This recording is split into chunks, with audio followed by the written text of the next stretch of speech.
Welcome, everyone. Welcome, welcome. Lovely to be with you again. We've got a lovely session today on the meaning of puja. So, you know how we were talking last session about our meditation space and everything that we do in our meditation space is actually our puja, which means we're inviting the divine to come closer to us and for us to feel divine within and be in that thoughtless state.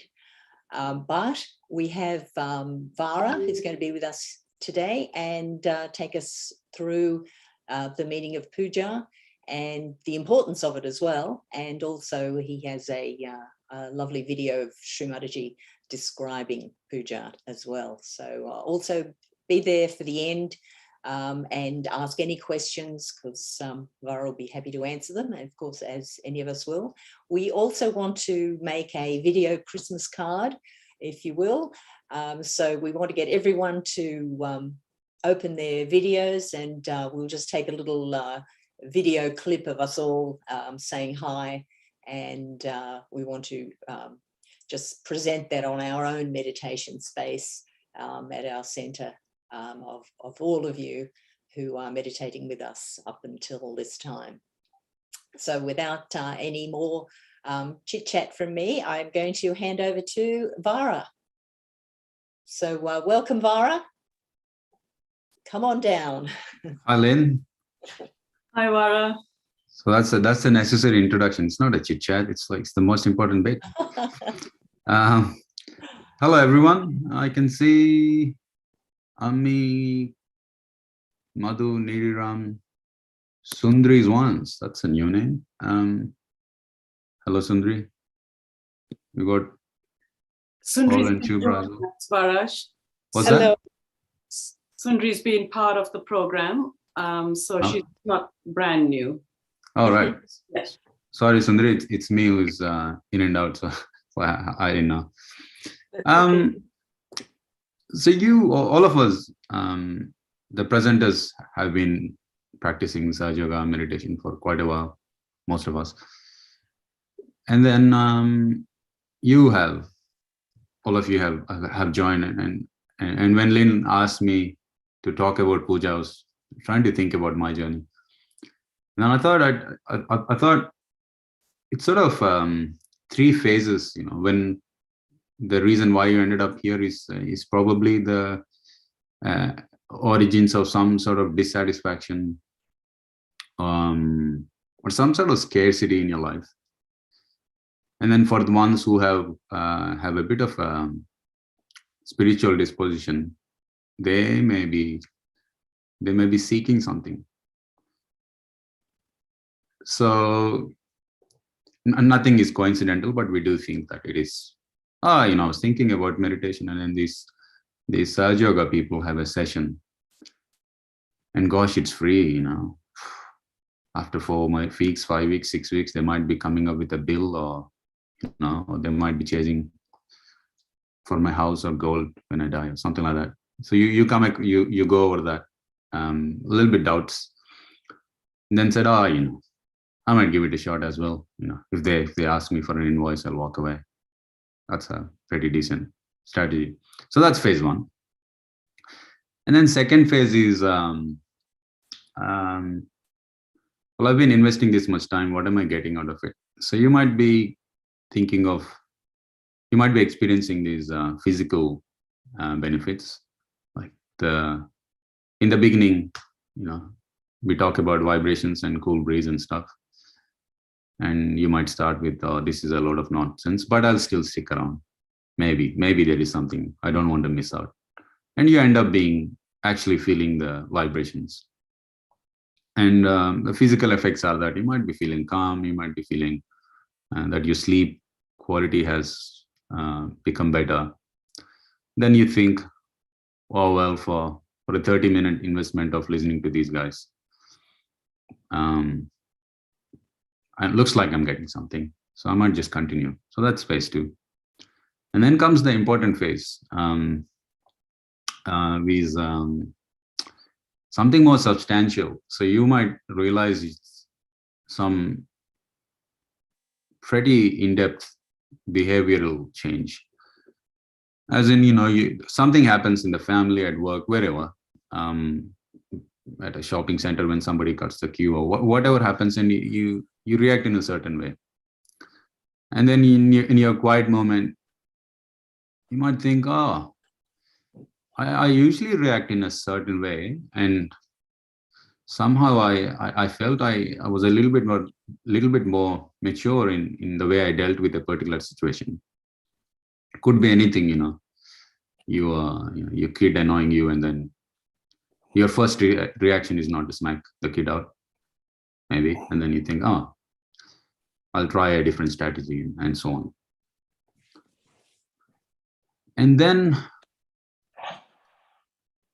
if you just look back on where you started almost in a place of complete ignorance about your own system.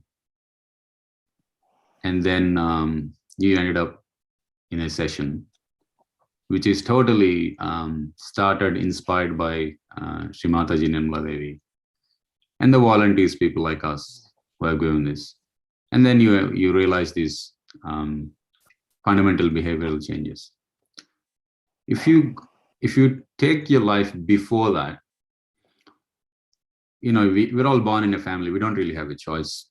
We're born, and then the society teaches us, be good, don't do bad.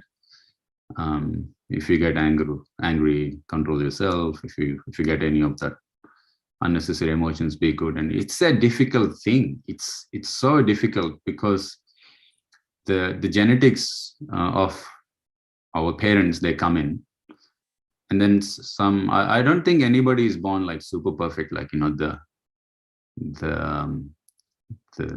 tranquil like an ocean and all that. If the tranquility is there's some other aspect of their life which is not perfect.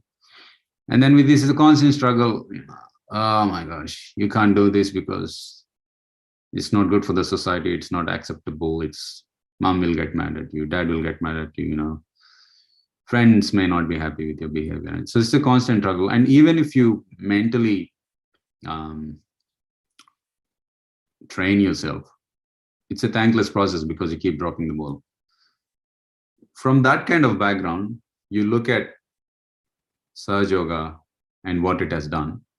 In a very short time, I'm not sure if you have realized and introspected yet, but in a very short time, what is 3 months, 6 months, compared to a lifetime of no change in people, some of them, they're born and die in sort of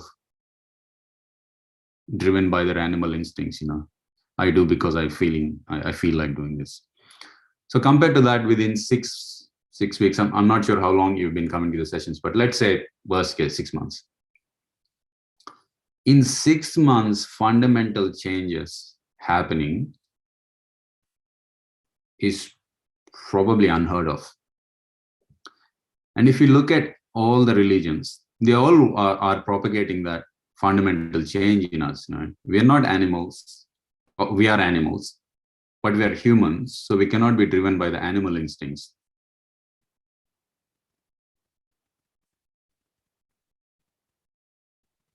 And yet, most religions fail. And why are they failing?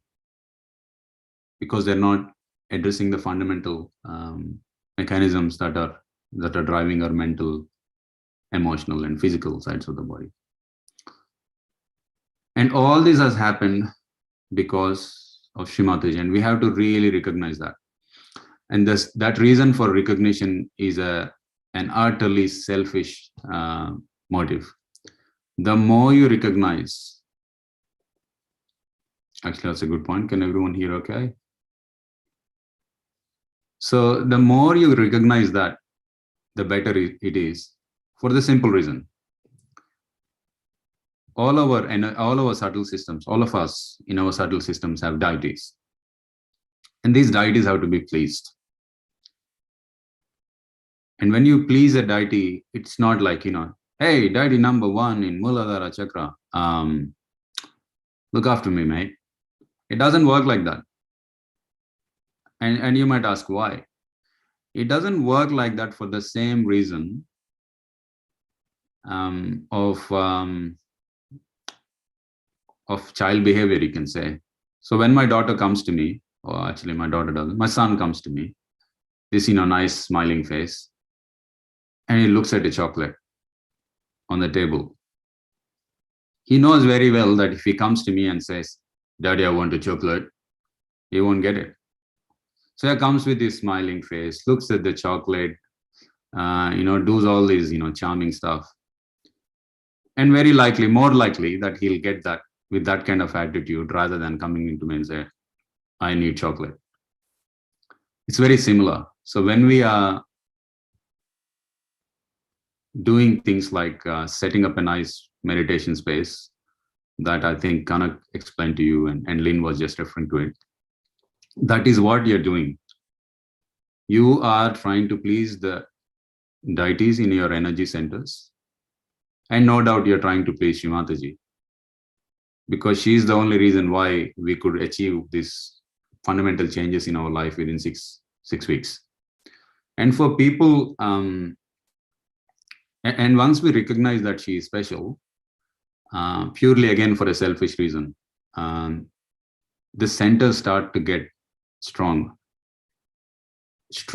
every day, in the sense that we've been meditating 6 weeks, 7 weeks, and there is no perfection point.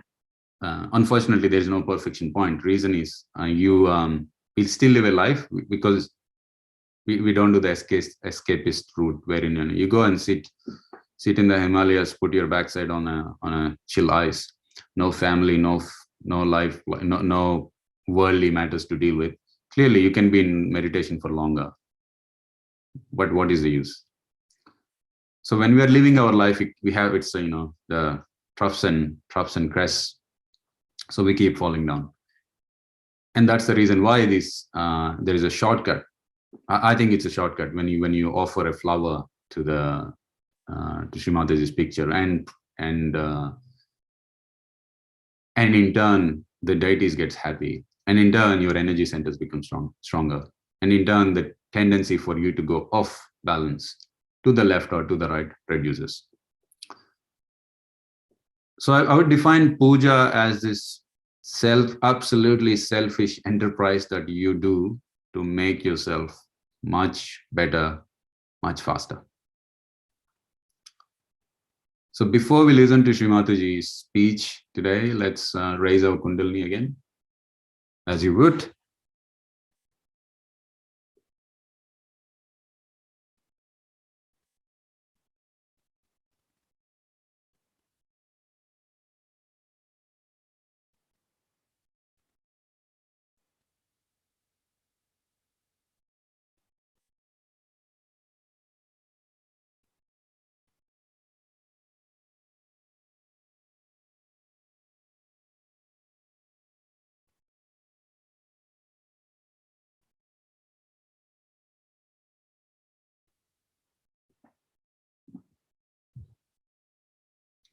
Let's put both our hands on the lap.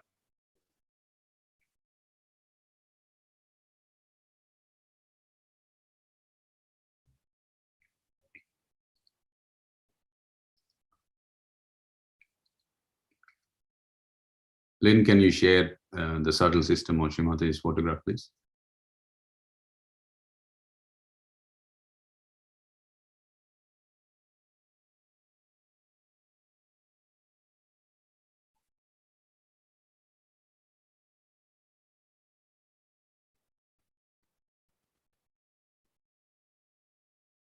Now let's drop both our hands towards Mother Earth.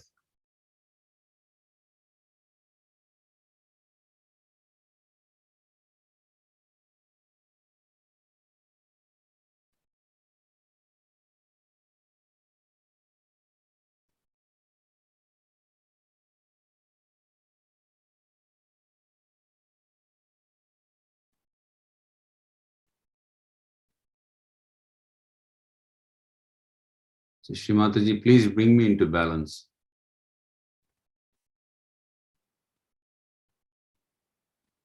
Shri Mataji, please bring me into balance.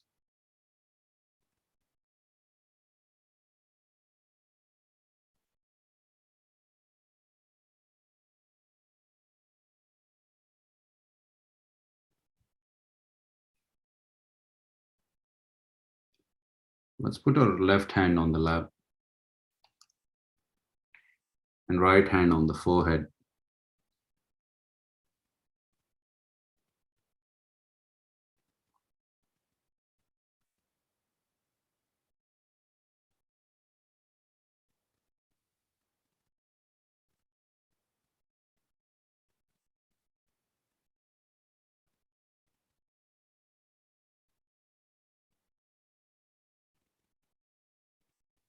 Shri Mataji, please remove all the obstructions that are preventing me from recognizing your compassion and generosity.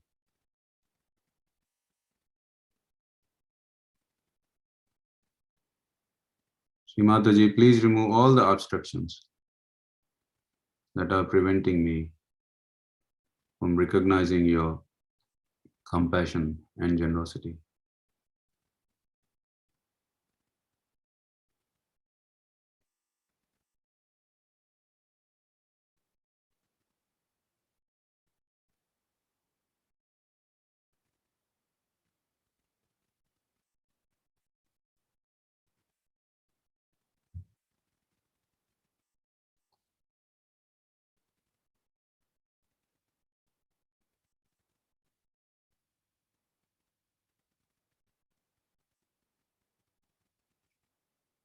Let's put our hands back on the lap.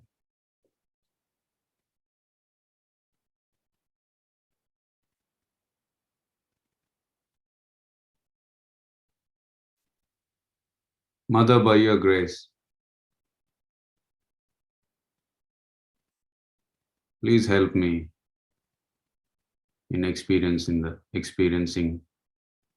the divine cool breeze.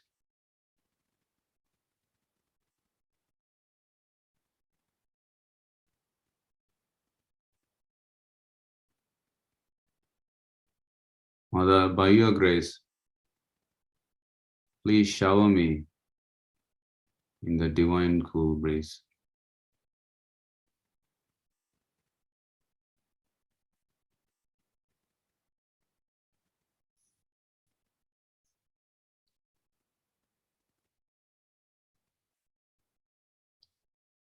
Mother, please keep me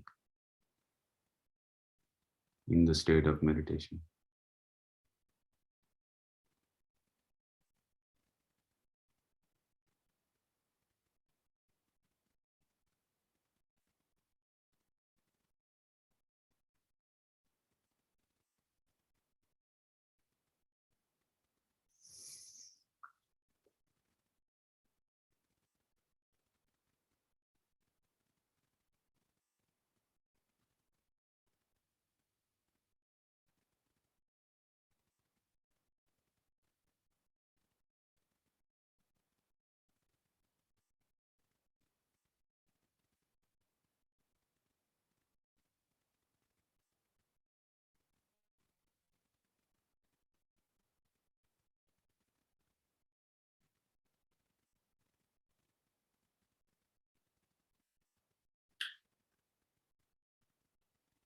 Lynn, if you can please play the speech. So while Lynn is getting ready, we can all request Shri Mataji in our hearts. Shri Mataji, please help me understand the meaning of every word that you speak.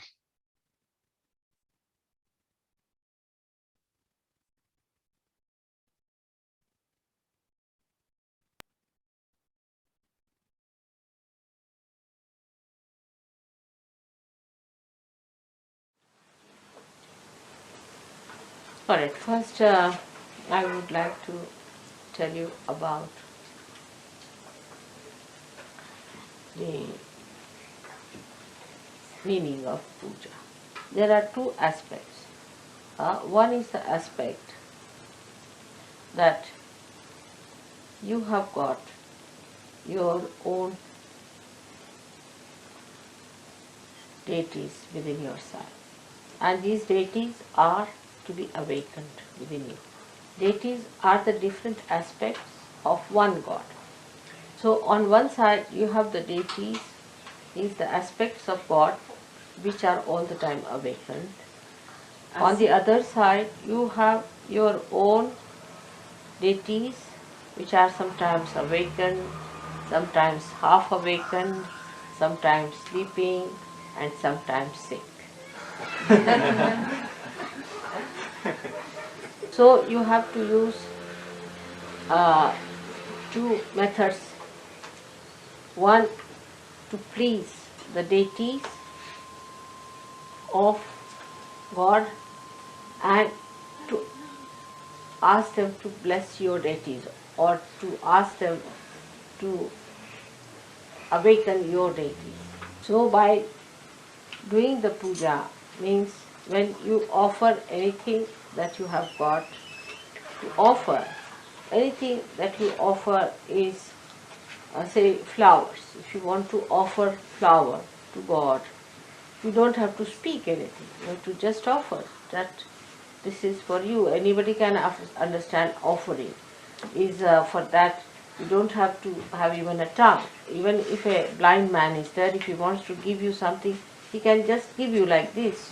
And that expression is sufficient for anybody to be convinced that it's an offering. You don't have to say anything about it. So now when you offer a flower to God, even if you don't say a mantra, it is offered, alright, it's given. But whether it is accepted or not is a problem. But now when you are a realized soul and you offer anything, it is acceptable to God even if you don't say anything. But what about you getting any reward out of it? After realization, when you offer anything to God, He accepts. Because it's coming from a realized soul, so He accepts. Now, how do we get blessed by Him? By giving a flower to God. Now, if you don't say anything about it, you just offer the flower, then you might be rewarded with many flowers automatically in life. Or you may be, whatever material things you offer, you may be blessed materially. Then in a subtler way, if you say something, as you say for offering somebody, that humble way of saying that I'll be happy if you would accept this, will be even subtler results of that maybe, which would be much wider, maybe much deeper. Now you do something symbolic, which is the essence, the principle of something. Like flowers are it represents the principle of the Mother Earth. Now, so the symbolicism of all the things that we can offer to God has been meditated upon and has been found out. So they use 5 things called as Panchamrita. Because if you have hit the principle, then you have really hit the whole, isn't it? Because spiritual well-being is a total well-being. It's not just partly that your material well-being or your physical well-being or your emotional well-being or your mental well-being. It's a total one, completely balanced into totality. Now when you offer these other things like these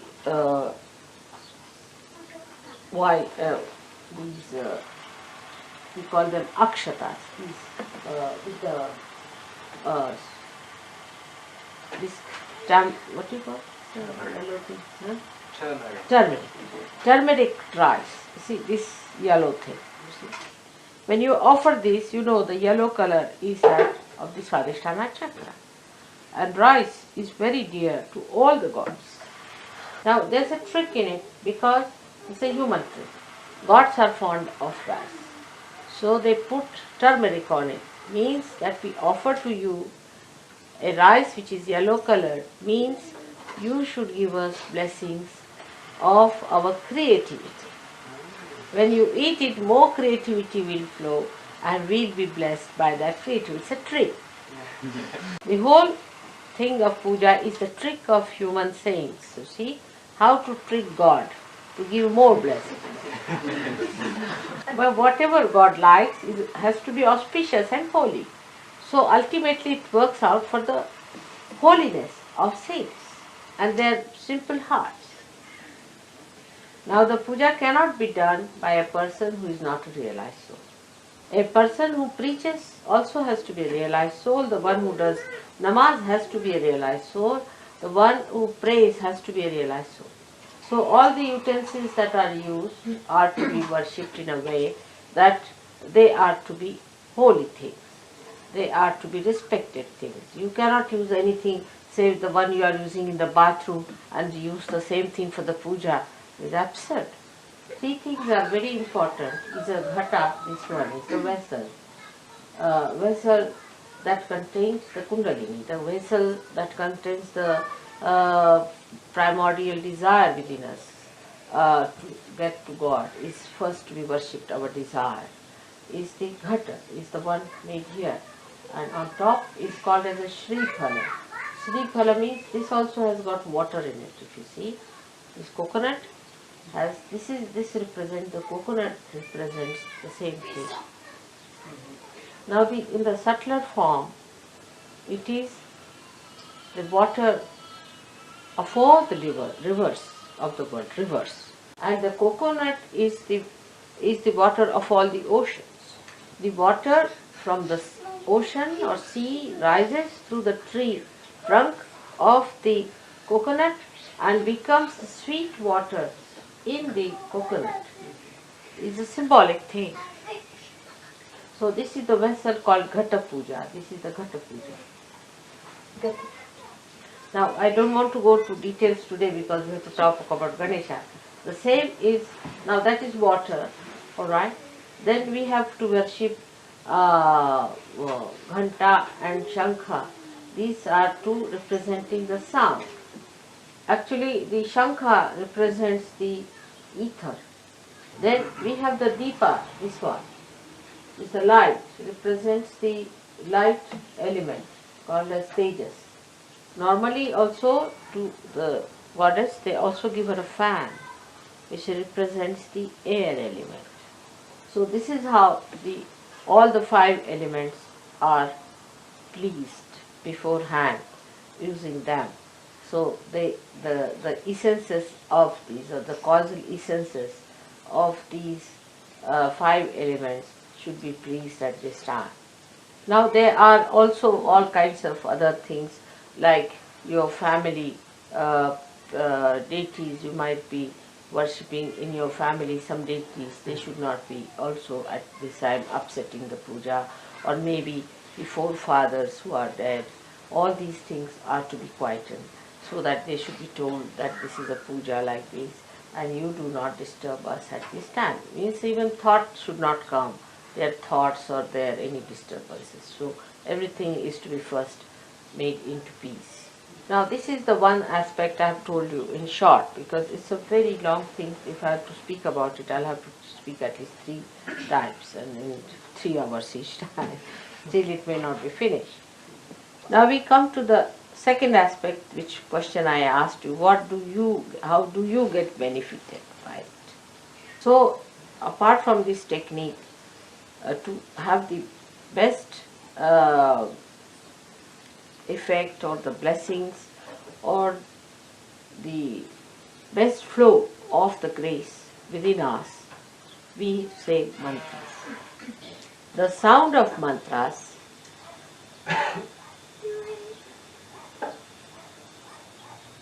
resound, echo into the being of God, and they are re-echoed on our chakras, and then the chakras start opening more.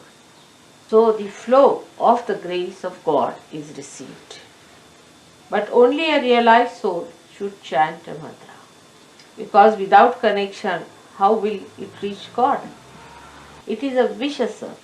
Now one may say that, Mother, you cannot get realization unless and until you get the grace of God. And the chakras won't open by a person who is not a realized soul. Without opening the chakras, you cannot get realization. That's how the play of the mother comes here, and of all the saints like you. I would say the Sahaja Yogis have to break this vicious circle. You have to raise the Kundalini yourself. Once you raise the Kundalini opens the chakras a little bit, because you have given your vibrations to the chakras. So once she knows there is a Sahaja Yogi standing behind the seeker, she rises. She knows you are her brothers and sisters and that you belong to the same family as she does. She knows the land where she has to grow, so she can feel that, and then she rises in her dignity. That's how.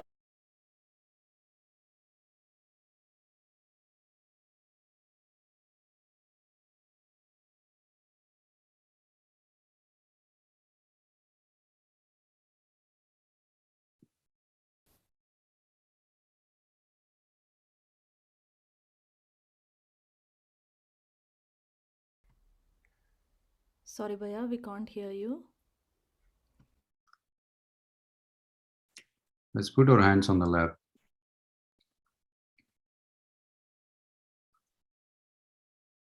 Attention on Sahasrara. Just to help yourself, you can use your right palm to raise your Kundalini from the bottom of the spine to the top of the head. Do that a few times.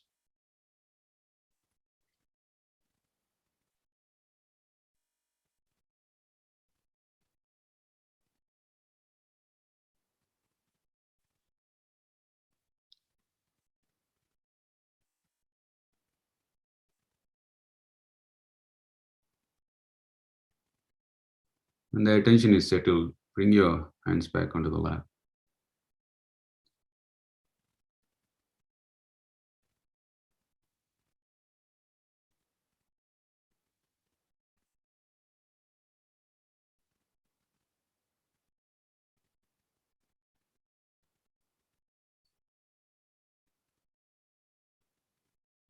Put your right hand on the heart on the left side. Take a few deep breaths. Release the breath.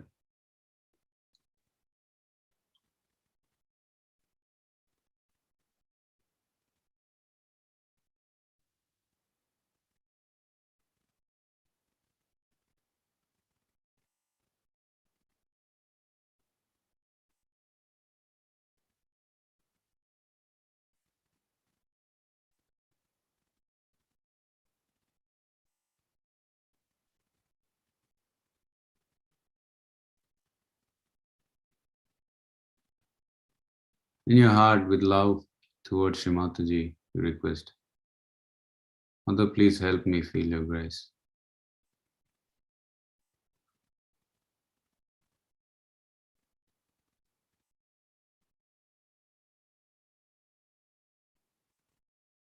Put your hand on the lap.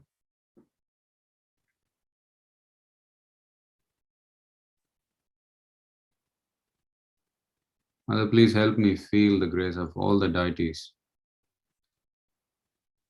on my chakras.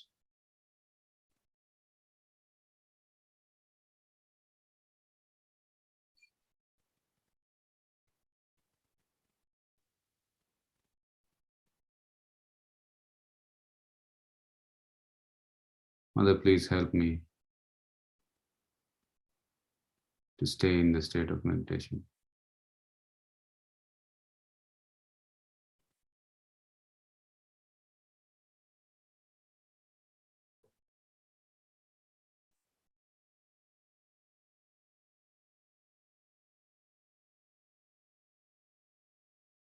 Just take the mantra of thoughtless awareness. Om Tvameva Sakshat Shri Nirvicharita Sakshat Shri Adi Shakti Mataji Shri Nirmala Devi Namo Namaha.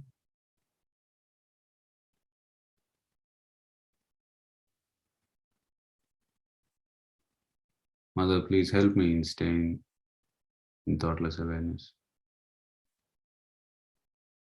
Mother, please help me in staying in thoughtless awareness. Om Tvameva Sakshat Shri Nirvicharita Sakshat Shri Adi Shakti Mataji Shri Nirmala Devi Namo Namaha.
For a moment, let's observe how we are feeling on our palms and on top of the head.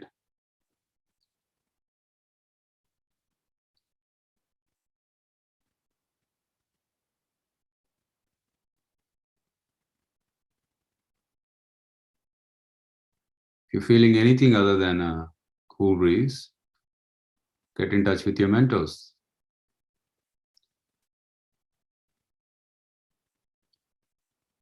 For now, let's raise our Kundalini and take on them. So when you raise Kundalini, do it at an even pace, following the path of your Kundalini from the bottom of the spine to the top of the head.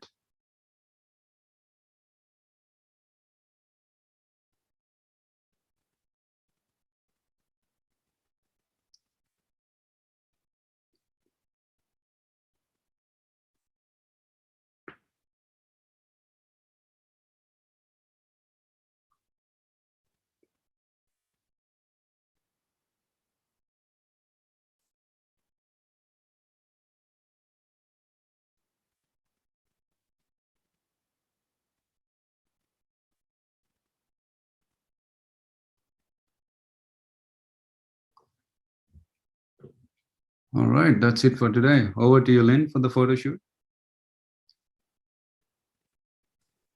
Thanks, Farah. That was really good. Before you disappear, what we want to do is just get a quick video Christmas card, you could say. If everyone can put their videos on, so that means literally everyone, all our tech team, all the hosts that are online, all the people supporting the program, all the participants, and we'll get Chirag. Chirag, yes, you also come video on to just record us all saying Merry Christmas to Shri Mataji, and we'll just talk about what we've been doing, and we'll just give a big thank you to everyone for participating.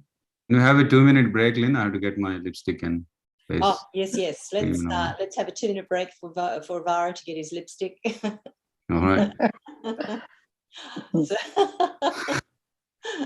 You'll do just fine, Vara. We'll have you as you are. All right. So I can't see everyone's video yet. I think you need to do a gallery view, yeah? Lynn? Yeah, gallery view we need. Chirag, are you able to take us all in a gallery view and maybe use Snagit or something to get a video? Yeah, we are already in gallery view. We're in gallery view. How would I know? Oh, that's right. I wasn't seeing it gallery view. Hi, we haven't got Violetta's video yet. I see Kanak. Oh, and Oh, Niri, Karak's got two versions of herself. yeah. One's Niri, without, come one's along. Yeah, with. you're twice, Kanak. Someone hacked your phone, Kanak. That's me and my spirit, I think. Mm. We're detached now. Yeah, very good, very good. I don't It know. went down. Madhu, we can't see you. Actually, well, You're on. Paul and Shubhra were there. Ashwini, hi Ashwini. Unless that could be mom and dad, actually. I think they are. Mum and Dad, you can also come on. Madhu, that's not Nice to accepted, see man. you. You've got your mask on there, very good. Yeah. Sundri, come on. Violetta, you're there? Come, All of Violetta. us? And Niri, we're waiting for you. I am waiting too, so come along. I'm sorry, Lynn, I'm not able to put the camera, start the video because my Zoom setting is set on private. No worries. We'll, thank we'll, we'll superimpose you later. Okay. Okay. Violetta, what's happened to your video? I don't have camera also. Oh, okay. We'll have to superimpose yourself and Neri. Yeah. Sundri, have you got video? No, I'm sorry, I don't. Oh, okay. We'll do another one. We'll have to do another one to superimpose everyone next session or a special session for videos. Okay. Okay. So we'll take all of us who we can just now. Chirag. So Merry Christmas, and from the 7 series, which has been Monday, Thursday nights currently, but we were 21 days of every day from Canberra, and we're just coming up to the culmination of our sessions, and we'll probably go to 1 day a week in the new year, and we're hoping in our next couple of weeks to have our own puja. We'll carry on the theme of puja for a couple. Neri, you're there. We're going to carry on the theme of puja for a few weeks and go to your puja, Shri Mataji. So thank you very much. Wishing you all a Merry Christmas, and thank you, everyone. Anyone like to say anything? Add to the what's happened to Gulshan? Gulshan's there. Oh, yes, I see you. I'm seeing you, but not seeing you.